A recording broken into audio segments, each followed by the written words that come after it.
আজি বিশ্ব পৰিৱেশ দিৱস।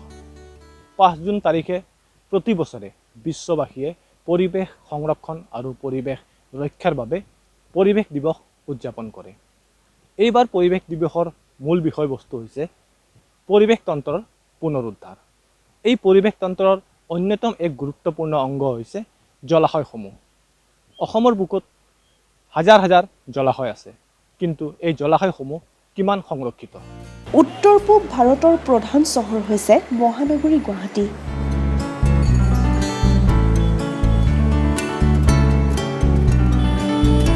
এই মহানগৰীখনৰ বুকুতে আছে বহু জলাশয়। গুৱাহাটীৰ সৰু বৰ জলাশয়সমূহৰ ভিতৰত প্ৰধান 3টা জলাশয় হৈছে দীপৰ বিল, শিলখাকু বিল আৰু শলা বিল। এই 3টা জলাশয়ৰ অস্তিত্ব বৰ্তমান সংকটত। ইতিমধ্যে গুৱাহাটী মহানগৰীত থকা শিলখাকু আৰু শলা বিলৰ অস্তিত্বৰ বিষয়ে বহু লোক জ্ঞাত নহয়। আনকি মহানগৰীখনত বসবাস কৰা বহু লোকেই নাজানে এই 2টা জলাশয়ৰ বিষয়ে। সাধাৰণ মানুহৰ লগতে চৰকাৰৰ বাবেও এই 2টা জলাশয় গুৰুত্বহীন। প্ৰতি বছৰে পৰিৱেশ দিৱসৰ দিনা কেইটামান গছপুলি ৰোপণ কৰি পৰিৱেশ দিৱস উদযাপন কৰা সকলেও শিলখাকু বিল আৰু শলা বিল বৰ্তমান কি অৱস্থাত আছে ইয়াক লৈ চিন্তা কৰাৰ সময় নাই।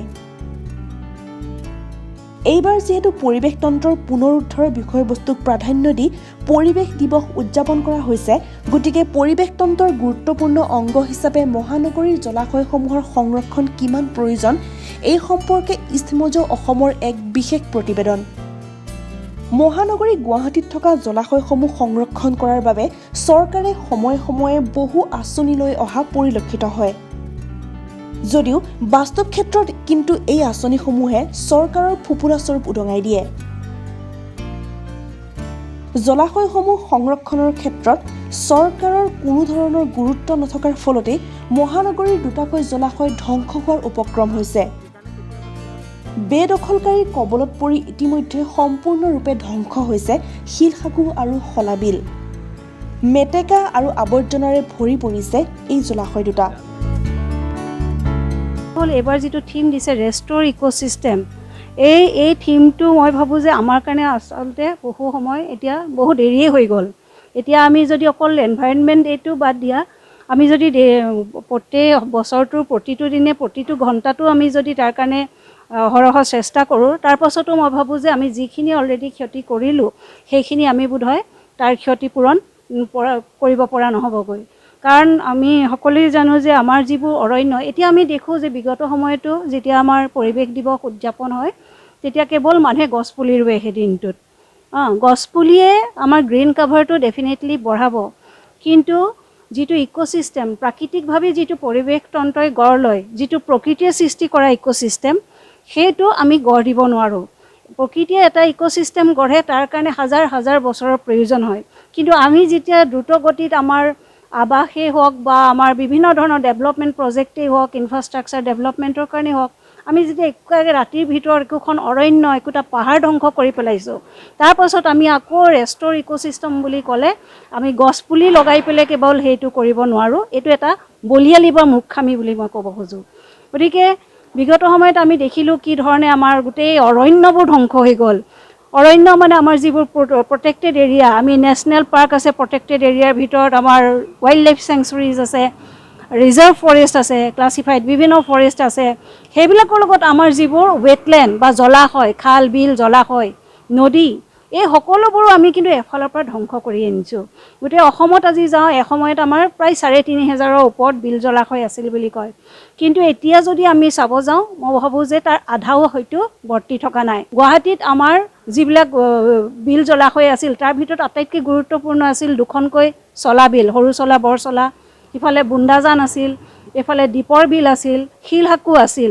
কিন্তু বৰ্তমান সময়ত আমি জানো যে আমাৰ কোনকেইখন বিল আচলতে অক্ষত অৱস্থাত আছে, এখনো নাই। গতিকে আজি আমাৰ গুৱাহাটীত কি হয়, এজাক বৰষুণৰ পিছতে যিটো কৃত্ৰিম বানপানীৰ সমস্যা আমি দেখোঁ, প্ৰশাসন বা পৌৰসভাই বাৰিষাৰ আগে আগে কেৱল ড্ৰেইনকেইটা চাফা কৰে, কিন্তু সেইটোৱে আমাৰ যিটো কৃত্ৰিম বানপানী সেইটো মোকাবিলা কৰিবলৈ সক্ষম। তাৰ কাৰণে আমাৰ ইনটেক্ট হৈ থাকিব লাগিব বিল জলাশয়সমূহ। দীপৰ বিলখন আপোনাৰ যদি তাৰ অৰিজিনেল যিটো এৰিয়া আছিল সেইটোৰ আমি দেখিলোঁ যে একদম 1/4 বাকী আছেগৈ, কিন্তু তাৰ পাৰতো আকৌ দেখিলোঁ যে গভৰ্ণমেণ্টৰ ইনফ্ৰাষ্ট্ৰাকচাৰ প্ৰজেক্টবোৰে গৈ পেলাই দীপৰ বিলকহে আকৌ চুইছেগৈ। বাৰে বাৰে গৈ পেলাই দীপৰ বিলৰ বুকুতেই বহু ধৰণৰ মানে, যদিও ই এখন বন্যপ্ৰাণী অভয়াৰণ্য তথাপিও কিন্তু ই হাত সাৰি থাকিব পৰা নাই। দীপৰ বিলক বহুতে এখন বাৰ্ড চেংচুৰী কয়, কিন্তু it's an important bird area.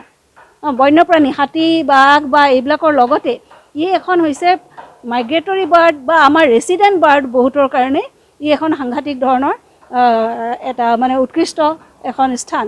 গতিকে ইয়ালৈ আমি দেখোঁ যে হেমন্তৰ ঋতুত বিভিন্ন পৰিভ্ৰমী পক্ষী আহে, পৰিভ্ৰমী পক্ষী আমি দেখা পাওঁ, কিন্তু শেহতীয়াকৈ এই পৰিভ্ৰমী পক্ষীবোৰ অহাও তালৈ বন্ধ হৈছে। তাৰ কাৰণ বহুত, এটা হৈছে যে তাত যিটো মানে টক্সিচিটি তাৰ পানীৰ সেইটো বৃদ্ধি পাইছে, আৰু মানুহৰ অনবৰতে তাত মানুহৰ যিটো ইণ্টাৰেকশ্যন সেইটো কাৰণে পক্ষীসমূহে ভয় খায়। সিহঁতি যি ধৰণে নীৰৱে নিৰ্জনত থাকিব বিচাৰে নিৰলে, সেই পৰিৱেশটো এতিয়া তাত নাই। আৰু এই সাধাৰণ ৰাইজক এই কথাবোৰ বুজাই দিবৰ কাৰণে আচলতে যুৱ প্ৰজন্মই নেতৃত্ব ল'ব লাগিব। আজি যিটো কাম চলাবিলৰ কাৰণে কৰিব ওলাইছে, দেৰিকৈ হ'লেও যে এটা কাম আৰম্ভ হ'ব, এইটো মই তেওঁলোকক অভিনন্দন জ্ঞাপন কৰিছোঁ।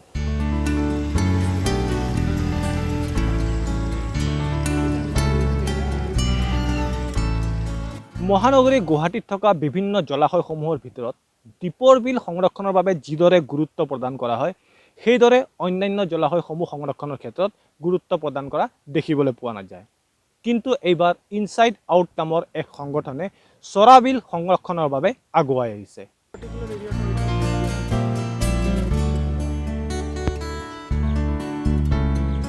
দীপৰ বিল অসমৰ একমাত্ৰ ৰামছাৰ ছাইট হিচাপে স্বীকৃতি লাভ কৰাৰ বাবে এই বিলখনক সংৰক্ষণ কৰাৰ ক্ষেত্ৰত যিদৰে গুৰুত্ব প্ৰদান কৰা হৈছে, তেনে গুৰুত্ব শিলসাগু আৰু শলাবিলৰ ক্ষেত্ৰত দেখিবলৈ নোপোৱাৰ ফলত এই জলাশয় দুটা ইতিমধ্যে নিঃশেষ হোৱাৰ পথত।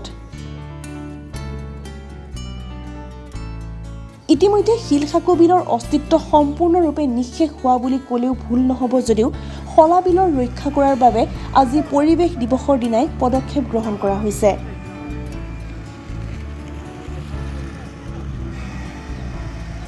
আমি ইমান দিন ধৰি একচুৱেলি এটা ছাৰ্ভে ৰিলেটেড কাম কৰি আছোঁ, যে আমাক প্ৰথমত জানিব বিচাৰিছিলোঁ আমি যে হোৱাট ইজ বৰচলা বিল, আৰু বৰচলা বিল সৰু চলা বিল দুটা পাৰ্ট হয়।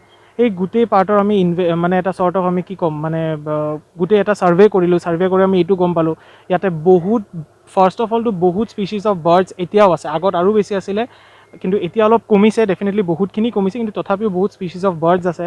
আমাৰ মেইনলি যোনটো এনডেঞ্জাৰ্ড বাৰ্ড হাৰ্গিলা, গ্ৰেটাৰ এজুটেন ষ্টৰ্ক বুলি কওঁ, গ্ৰেটাৰ এজুটেন ষ্টৰ্কৰ এটা বহুত ভাল স্পট হয়। ইভিনিং টাইমত ইয়াতে গ্ৰেটাৰ এজুটেন ষ্টৰ্ক আহে, আৰু এইটো গোটেইটো ডাঙৰ এটা এৰিয়াৰ পৰা একচুৱেলি ষ্টাৰ্ট হয়। আমি যিখিনি দেখা পালোঁ, মানে আমাৰ চাবি পুলৰ পৰা এইটো মেইনলি ইয়াৰ পৰা লৈ নেপালী মন্দিৰলৈকে এৰিয়াটো যায়। আৰু ইয়াতে বহুতৰ লগত আমি যেনেকৈ লোকেলছৰ লগত অলপ ছাৰ্ভে কৰি গম পালোঁ, 1970s এৰাউণ্ড 1970, 80s এনেকুৱা এইটো টাইমৰ মাজত সিহঁতে একচুৱেলি বহুত মানুহ আছে যোন ইয়াতে আগত ফিচিং কৰিছিলে, ফিচিং এক্টিভিটিজ। এতিয়াও বহুতে কয় যে ইয়াতে মাছ আছে, মাছ দেখা পাই থাকে, কিন্তু মানে বিলটোৰ কণ্ডিশ্যন বহুত বেয়া হৈ গ'ল। ইয়াতে চবতকৈ মেইন প্ৰব্লেম হৈ গ'ল যে ইয়াতে এটাটো হ'ল এনক্ৰ'চমেণ্টৰ এটা প্ৰব্লেম হৈ আছে, বহুতে মানে এইটো নিউজ এটা গৈ আছিলে। তাৰ লগতে আৰু এটা বস্তু হ'ল যে ইয়াতে ৱাটাৰ হাইচিন্থৰ বহুত মানে ইয়াতো পপুলেশ্যনটো বাঢ়ি গ'ল, যোনটো আমাৰ পানী মেটেকা বুলি কওঁ। পানী মেটেকা পপুলেশ্যনটো বহুত বাঢ়ি গ'ল, আৰু বৰষুণ দিয়াৰ লগে লগে চবতকৈ ডাঙৰ প্ৰব্লেম হৈ যায় আমাৰ গুৱাহাটী চিটিৰ ভিতৰত যে ফ্লেছ ফ্লাড। ইমান যে ফ্লাডৰ প্ৰব্লেম, ফ্লাডৰ এটা বহুত ইম্পৰ্টেণ্ট ৰোল আছিলে, আগত আছিলে, এতিয়াতো প্ৰব্লেম হৈ গ'ল কাৰণে ফ্লেছ ফ্লাডৰ এটা প্ৰব্লেম হৈ গ'ল এইটো বৰচলা বিলৰ কাৰণে এতিয়া একচুৱেলি ফ্লেছ ফ্লাড হৈ আছে। কিন্তু আগত যেতিয়া এই প্ৰপাৰ চেনেলটো ভালকৈ আছিলে, বৰচলা বিল ক্লিন আছিলে, তেতিয়া ফ্লাডৰ প্ৰব্লেম নাছিলে, কিয় যে এইটো বহুত ইম্পৰ্টেণ্ট ৰোল প্লে' কৰে। আমাৰ ফ্লেছ ফ্লাড বহুত বেছি হ'ল হয়, কিন্তু এতিয়া যিমানখিনি ফ্লেছ ফ্লাড হৈ আছে তাতকৈও বেছি হ'ল হয় যদি বৰচলা বিল বা সৰু চলা বিল নাথাকিলে হয়। ইয়াতে প্ৰপাৰ ডিছপ'জেল ছিষ্টেমটো আছে ডেফিনেটলি, বাট ষ্টিল বহুত মানুহ আহি ইয়াতে গাৰ্বেজটো ডাম্প কৰে। একচুৱেলি মেইন বস্তু হ'ল যে মানুহে প্ৰথমত এৱেৰ হ'ব লাগিব, মানুহৰ এৱেৰনেছটো মেইন। চৰকাৰে কৰি আছে, যেনেকৈ আপুনি ইয়াতে আহিলে দেখা পাব, চৰকাৰে এটা বিউটিফিকেশ্যন প্ৰজেক্ট কৰি ইয়াতে গোটেইখিনি ৰেলিং আৰু ধুনীয়াকৈ এক্সটেণ্ডেড কৰিছিলে, মানুহে ইয়াতে মৰ্ণিং ৱাক কৰিব পাৰিলে হয়। কিন্তু আপুনি এতিয়া আহিলে দেখা পাব ইয়াতে আধা ৰেলিং আছে, আধা ৰেলিং নাই। কেইদিনমান আগতে মানে লোকেলছৰ পৰা আমি গম পাইছোঁ, ইয়াতে চুৰ আহি গম পালে, লোকেলছে ক'লে চুৰ আহি ইয়াতে কি কৰে, ৰাতি আহিছে, ৰাতি আহি ৰেলিং যে এইখিনি খালী দেখা পাই আছে আপোনালোকে, গোটেইখিনি চুৰে আহি চুৰ কৰি লৈ যায়। চ' এইবিলাক বস্তু মানে মেইন বস্তু হ'ল যে অলপ গভৰ্ণমেণ্টতো ডেফিনেটলি ট্ৰাই কৰি আছে, কিন্তু গভৰ্ণমেণ্টৰ মেইন ছাপৰ্ট হ'ল আমি মানুহ যিখিনি আমি আছোঁ। চ' আমাৰ যদি এটা মানুহৰ যদি গোটেই চবে আমি মিলি এৱেৰ হৈ যদি মানুহে আমি যদি ছাপৰ্ট কৰোঁ, ডেফিনেটলি গভৰ্ণমেণ্টেতো কাম কৰিব, কিন্তু আমাৰ এই ছাপৰ্টটো নাই। চবক মিলি এটা ছাপৰ্ট থাকিব লাগিব। ইটছ নট ডেট আমি গভৰ্ণমেণ্টৰ ওপৰত ডিপেণ্ড হৈ থাকিম। আজিৰে পৰা শলাবিল সংৰক্ষণৰ বাবে সজাগতা সৃষ্টি কৰাৰ বাবে আগুৱাই আহিছে ইনচাইড আউট নামৰ এক সন্থা। কেইগৰাকীমান পৰিৱেশপ্ৰেমী যুৱকৰ প্ৰচেষ্টাত গঠন হোৱা এই সন্থাই বিভিন্ন প্ৰজাতিৰ পক্ষী বিচৰণস্থলী শলাবিল সংৰক্ষণৰ বাবে সাধাৰণ ৰাইজৰ মাজত সজাগতা সৃষ্টি কৰাৰ লগতে চৰকাৰক এই বিলখন সংৰক্ষণ কৰাৰ বাবে দাবী জনাইছে। আজি ৱৰ্ল্ড এনভাইৰনমেণ্ট ডেত আমি কেম্পেইনটো লঞ্চ কৰি আছোঁ, আৰু কেম্পেইনত আমি প্ৰথম যিটো মেইন বস্তু কৰিছোঁ সেইটো হ'ল আমি পাব্লিকৰ লগত আহি একেলগতে ডিছকাছ কৰোঁ বস্তুখিনি, আৰু চবে জানিব পাৰে যাতে। আৰু তাৰপিছত আমি গ্ৰাউণ্ড ৱাৰ্কত আহিম। গ্ৰাউণ্ড ৱাৰ্কত আহি আমি কেনেধৰণৰ ৰিষ্ট'ৰেশ্যন কৰিব পাৰোঁ, যে ইয়াতে ৱাটাৰ হাইচিন্থৰ কাৰণে ফিচিঙৰ অভাৱ হৈছে, আৰু যেনেকুৱা আপুনি দেখা পাইছে ইটো ছাইডত ট্ৰিজ আছে আৰু ইটো ছাইডত ট্ৰিজ নাই, সেইকাৰণে বাৰ্ডছবিলাক ইটো ছাইডত থাকিব পৰা নাই বেছি, আৰু গৰমৰ কাৰণে শ্বেড পোৱা নাই। আমি এটা পেটিশ্যন বনাইছোঁ গভৰ্ণমেণ্টৰ ওচৰত। তো যদি মই আপোনাৰ মিডিয়ামত ক'ব বিচাৰোঁ সকলোকে, যদি আপোনালোকে সকলোকে আগত আহি পেটিশ্যনটো চাইন কৰে, এইটো বিৰাট ডিফাৰেঞ্চ বনাব।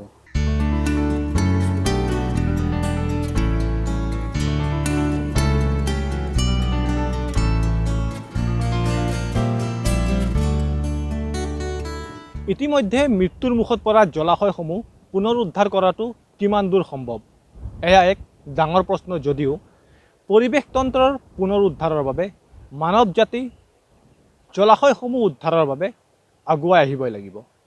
সৰফৰাজ খান, ইষ্ট মজো অসম, গুৱাহাটী। ইষ্ট মজো অসমক লাইক, কমেণ্ট আৰু শ্বেয়াৰ কৰিবলৈ নাপাহৰিব। লগতে ন'টিফিকেশ্যনৰ বাবে বেল আইকনটো ক্লিক কৰিব।